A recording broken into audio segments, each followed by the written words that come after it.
ওরে দর্শক ভাইয়েরা, আমি একটা জিগির ধরবো বাজান রে, আমার সাথে সাথে আপনারাও জিগিরটা ধরবেন। দেশে আইলো আইডল বক্তা, আঙ্গর যত মাথা ব্যথা।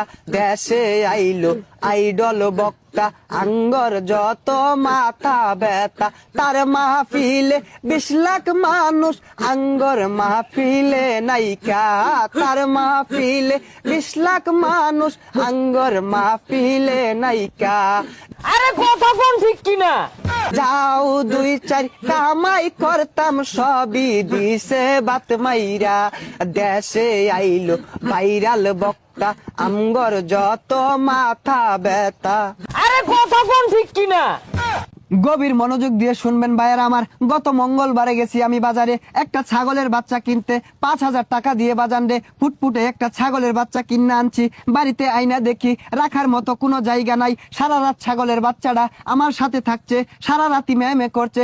সকালে উঠে আমি ভাবলাম ছাগলের বাচ্চাটারে তো কিছু খাওয়ানি দরকার। তারপরে মাঠে নিয়ে গেলাম, টানা 3 ঘন্টা ঘাস খাইলো বাজান রে। ছাগলটার দিকে চাইয়া দেখি বাজান রে, ছাগলের বাচ্চার পেটা টিমটিমা। আরে কথা কোন ঠিক কিনা? এটা কোন ওয়াজ হইলো? আইরা করে ওয়াজ করুন আর ভালো ভালো বক্তা দুর্নাম করুন, এর লেগে তো অনেক মাহফিলে লোক হয় না। হাই মিয়া, কি আর লুক হয় না? গন্যা দেহ আমার ওয়াজ মাহফিলটাত 4 লক্ষ লোক আছে। 1 2 3 4 4 লক্ষ নাই, কিন্তু 4 জন আছে। कैसा लगा मेरा मजाक? ওইসে আর বন্ডামি হলাম না। এখন বয়ান পেশ করিবেন আমার চেয়ে বড় বন্ড, শয়তানের বন্ধু, সারা গায়ে চুলকানি, পাচার ভিতর খাওজানি, মঞ্চে উঠা চিক্কুর পারুনি, বিশিষ্ট চিক্কারু বক্তা জনাব মোহাম্মদ কেচারু ইবলিশি ফ্রম উগান্ডা। ও শয়তানু, ফাইজলামু, খাওজানু, সিক্কারু। বাজান রে, এতক্ষণে হয়তো বা আমার পরিচয়টা জেনে গেছেন।